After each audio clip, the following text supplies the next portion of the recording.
The music's here. Why aren't people coming to the shows? What do we have to do to get people interested, to get them involved? And you can't give away too many secrets, but what we do is think about what's everyone else doing and what can we do differently. Everyone's seen a live band before. Why are the people going to come out to see your band as opposed to the bands they've already seen before? So it's all about thinking of the fresh things you can bring as an artist. What can you do differently, and how can you bring that show to a new level where people are going to want to leave their homes? And I know we've been itching for live music in any way, shape, or form, but there still has to be that little something extra to get people out to a show and off their computers, off of YouTube.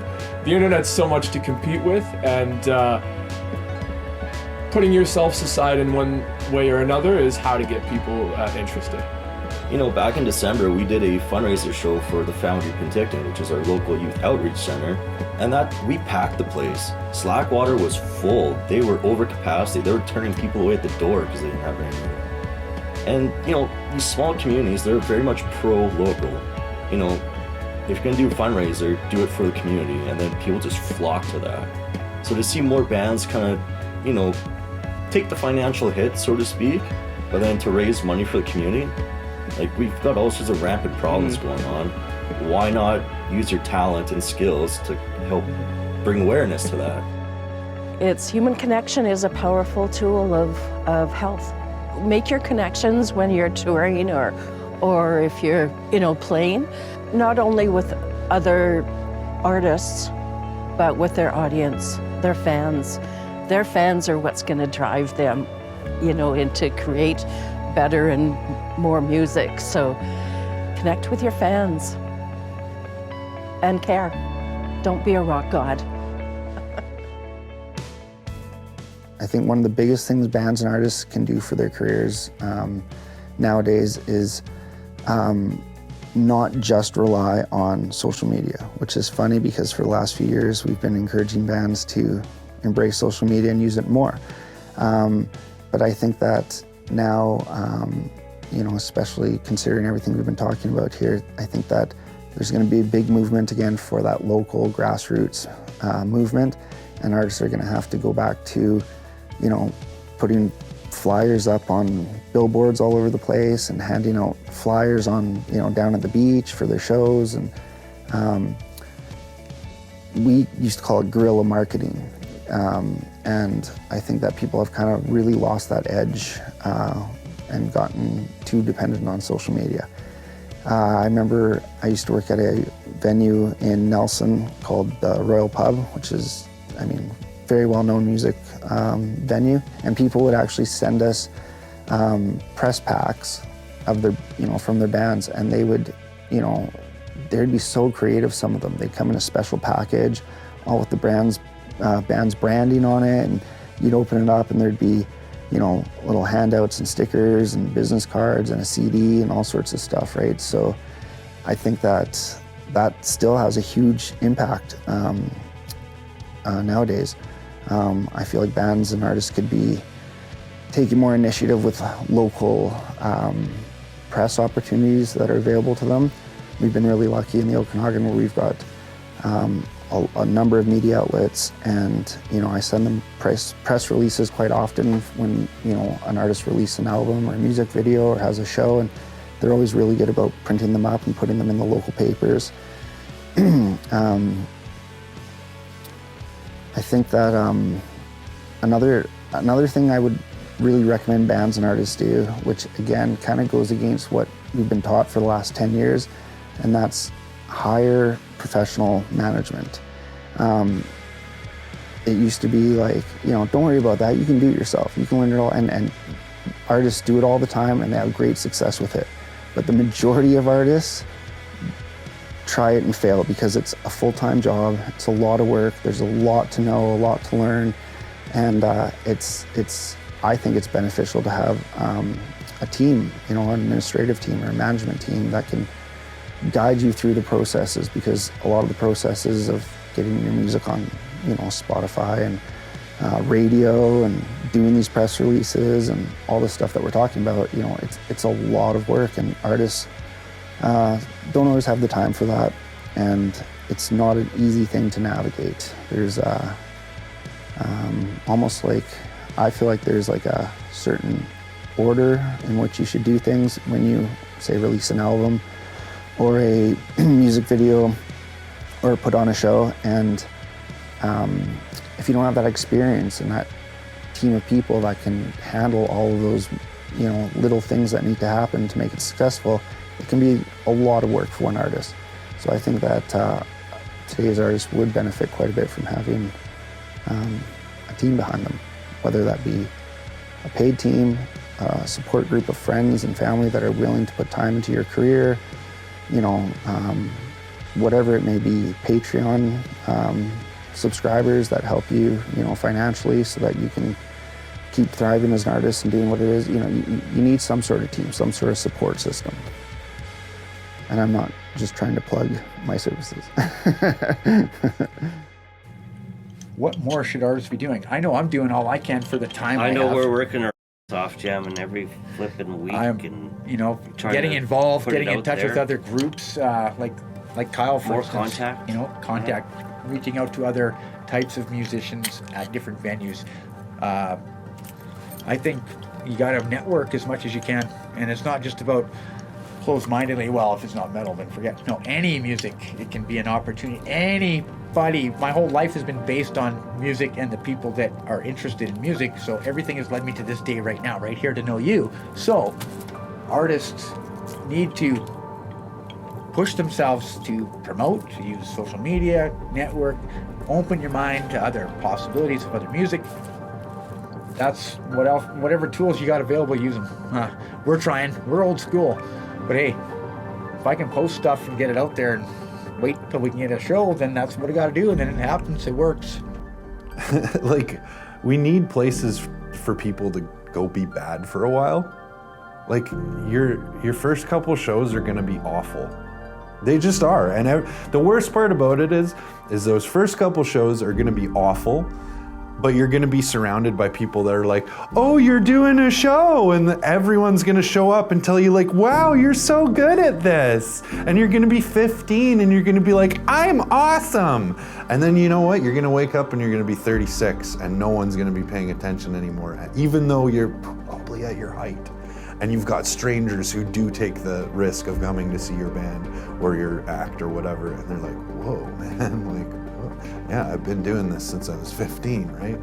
There's that awkward time, not when you're 15 and everyone comes to your show, and not when you're a washed up old person, where it's that kind of middle ground, and you're probably on your third band, fourth, who knows, and you're having trouble getting people out because, your friends are now in university and they don't have time to come see your show, or they got a girlfriend or whatever, it's changed for them, and you've got to actually get new people interested in what you're doing, and you got to play, you're gonna play your first crappy gigs in your next bands, And you need a place to go do that. You need a place to go bite the bullet and play poorly with a new group of guys or girls or gang or whatever. And that's what this town really needs. And we need venues and promoters that allow those awkward first kiss moments. You know what I mean? It's great to have these big, like, oh, it's, you know, like, oh, you know, like that. There's that gig that got 1,000 people over at Redbird. That's awesome. But we need those places for, like, we need our Grateful Feds back. We need those places to take those awkward first steps and have those jam nights where those people are meeting for their first time. You know what I mean? And that's what I'm trying to do with my open mic at Copperco, is I just want people who are hungry for it and want to see what it's like to take their first steps in it. And like, I have people who are like, they're 50 and they've been playing music their whole lives, and they're like, how do you get a gig, you know?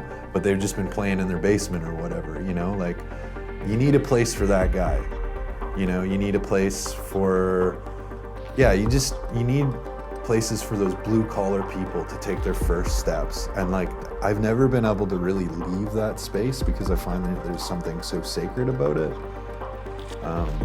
That and like, just as a creator, especially in a band, like bands just like, they die out. Like, they either die out or you keep the same name with different members along the way. Like, it's just the way it is, man. It's like it's like running a business. If you ran a business and you got the same people working with you from the beginning, I mean, you got a Moby Dick there. I mean, that just doesn't happen, right? Like, bands just come and go, and you learn with each one, and you know. And so, like, yeah, we do need like the big venues, but we also really need the small ones. We need the DIY spaces. We need the promoters to be like, yeah, okay, you're not the greatest band, but maybe you'll get better, and this will be your place to start off from.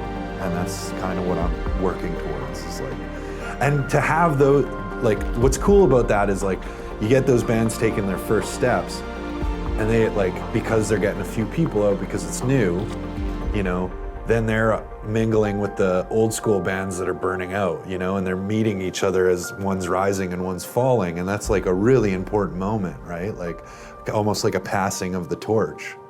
But when you get your first band's t-shirt, you are so proud.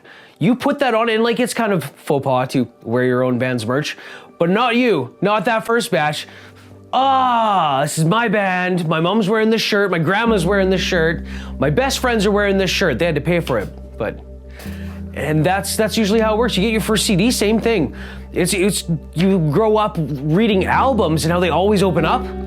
You have your first CD and you open up that booklet. You're like, oh, there's my name. You know, it's complete labor of love. And the best thing about CDs, more than t-shirts, even t-shirts, is you get to have that forever. It's a snapshot of what you were doing, where you were at musically, personally, you know, financially, at that time in your life. Always. I think promoters should always be clever and not necessarily tied to a venue. Like, I had a unique relationship with a specific venue here in town, but it came with a lot of benefits, and it was a great team, and it was an excellent venue, and we made it work really well for the space that we were provided. But I think, generally speaking, for promoters, I wouldn't necessarily be tied down if you don't have to be. Sometimes a relationship between a promoter and a venue owner is a really good thing. They can be part of a structure that keeps a consistency going and really enhances the experience for the customer. But if you're freelancing, no, I think you should think outside of creativity. I mean, it's about, I mean, there's art in all of it, right? So the more creative you can be, the better. As someone that worked pretty closely with the venue for many years, I definitely agree with, like, that relationship can be great. Oh yeah. But not limiting yourself to, like, just going and renting a hall out and bringing back the DIY kind of style, you know, yeah. I love doing those kind of shows too, and they can actually, you know, go better than working with venues sometimes, depending on the situation and the bands, so. Promoters really appreciate bands that hustle. There's what's known as a friends factor even. So if there's a band out there, like when I was promoting, if I saw bands out there just grinding and flyering and postering, and you knew that you were gonna get a lot of support, having them as the local hero per se. So if I was bringing in an international tour package, a promoter's gonna want to pick a local hero, someone that's really hustling, they've got their band dialed in, that's gonna get out there, they're rubbing shoulders at other shows, don't have huge egos. That's a big one. That's what bands can do to help a promoter for sure. I found this even as a promoter. I was surprised by some of the artists that would come through the club, and a lot of these artists, I looked up to in a great deal when I was like, yeah, Zach Wilde would be among them. And it was interesting on my observations as some artists would come through. Some had a vibe to them that they were ready for mentoring, and they were happy to have engaging conversations and to share nuggets of knowledge within the industry. So what I would say to an aspiring artist is go up there, take a chance, talk to some of these folks. If you're in a bigger scene and you see one of your favorite musicians standing up at the bar there or in the crowd watching a show, and they do those things, go up, talk, break bread, ask questions, be curious, learn the ins and outs of it. There's plenty of people that'll literally mentor you if you do that. So I'd say if you're an aspiring artist, I've been starstruck a few times when I was younger myself, but when you push beyond that and actually engage some of these folks that came before you or a little bit further up the river than you, they know where to paddle and they can bestow some very valuable information.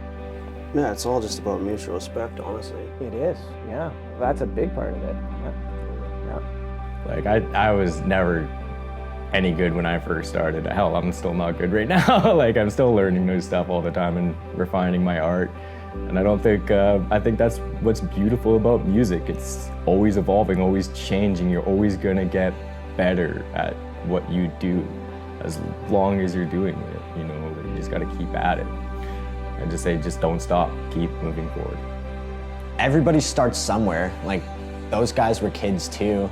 Like, I don't see why they wouldn't want to welcome us in because we're just the next generation. We want to learn the ways you guys did, and we want to grow up to be like you guys, and we want to be in the bands, and we want to just continue it and spread the word. Like, I understand that you don't want like bratty teenagers going there, but I mean, those bratty teenagers could grow up to be the next big metal band who like changes our generation, So, yeah, that's what I gotta say.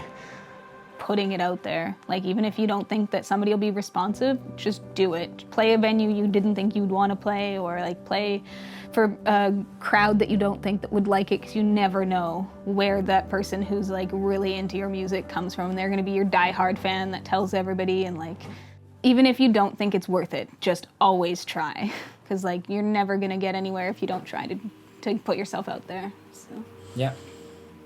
We had a lot of bands that were like, oh, we didn't know if you guys would take our booking because we're not really like your type of music. And like, we don't have a type of music. And then they came and played and they were like, oh my God, the energy was great. We loved it here. Like, we'll be back. And it was like always the best thing. It's just, you never know. So. Yeah, I sound like a broken record, but again, just be respectful and professional. Be nice to the sound guy. Be nice to the lighting guy. Be nice to the people who are putting on the show. And the bartenders serving you drinks. Yeah, just be nice. Get out and play live as much as you can. Exposure, play live, have respect for venues. Don't think you're the be-all, end-all. I like the ego of so many bands really will turn me off of a band where, oh man, I love it. I've got like a couple of their vinyls. They're sick, and then you see them live and they're pricks. And they think their shit don't stink, and they're like, we're the coolest. That doesn't work. Like, it's cool to have an attitude, don't get me wrong, but have respect within that, and respect for the venue, respect for the other bands. Like, we're kind of all in this together, and if you want venues, if you want to be able to play live, which you should be playing live once a week if you can, definitely once a month if you can. There's, over the years past, some local bands that, man, I would put them in once a week, and they'd be bouncing, and everyone knew them and heard of them and loved them and would come and have fun. And that's what I would give as sound advice is play live as much as you can. If it has to be outside, do it. The Carbons, local band here, Tommy Tisdale, had a great idea when the lockdown happened, and they bought this bus and converted it into like a rolling stage, and they started just like pop-up band right? Like roll to a neighborhood and all of a sudden they're playing, and I was like, creative, great idea. There's someone that was like, gotta keep playing live. Venues are closed down, not gonna stop us.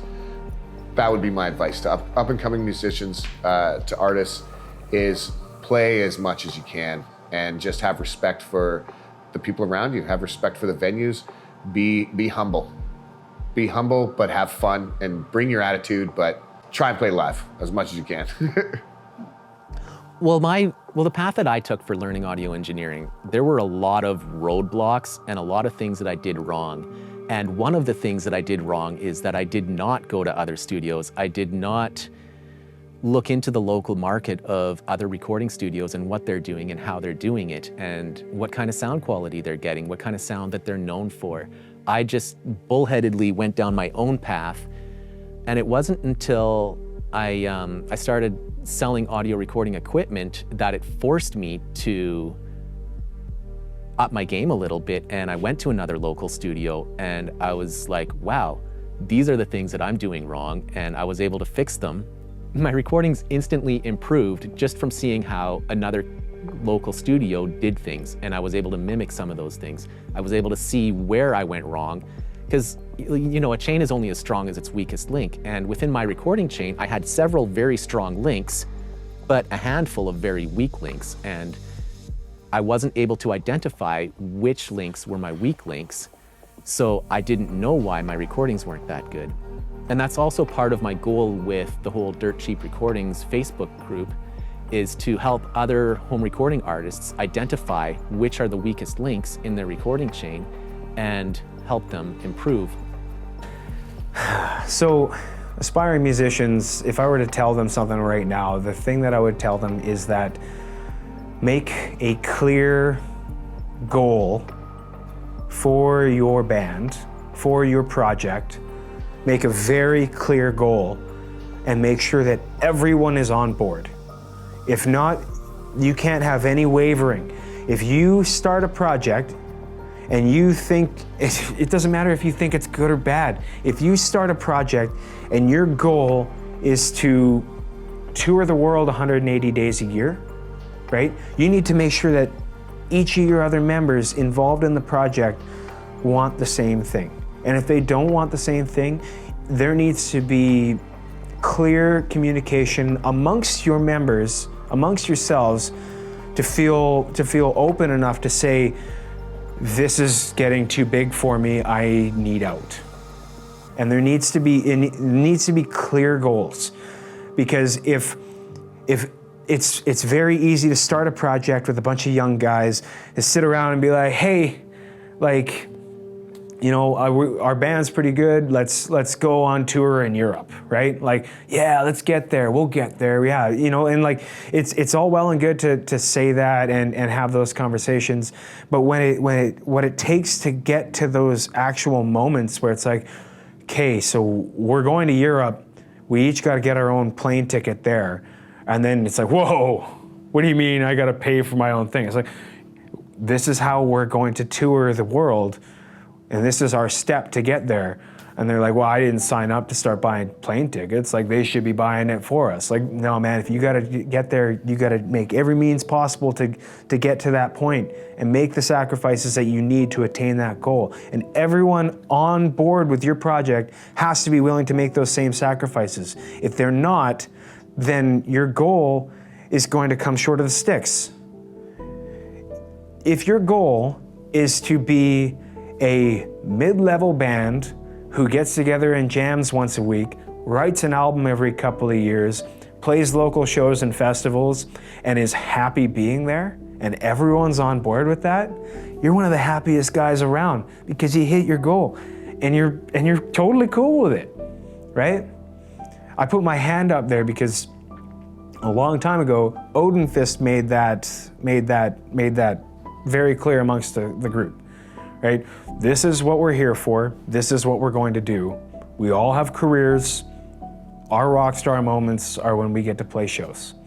We're going to keep trying to be relevant, but you just have to be very clear with everybody on board with the project. What are your goals? What do you want to see out of this?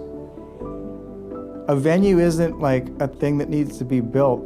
A venue is a group of people and the right music. It's an energy that people, you know, share when they're having a good time.